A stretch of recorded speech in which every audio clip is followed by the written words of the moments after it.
How do I think coronavirus will affect brands? It can be scary. I think like the brick and mortar places are definitely taking a hit. A lot of my favorite restaurants down the street from my house are all closed down. So in that sense, it's going to be harder in terms of getting foot traffic in terms of that. But again, if you find a way to connect with your end consumer online, it can be a way of you kind of being a light for them, or a stand for them, or a stand of hope, or something. Because there's when it comes to sharing and connecting with the clients with customers, we have something called the three E's in Vision Paradox.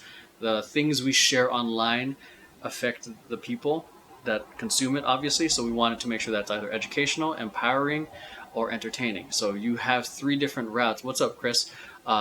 Three different routes to potentially connect with your end consumer in the middle of like people not walking into your business. You have the opportunity to empower people to do the right thing, stay home, or to educate them with what the situation is going on.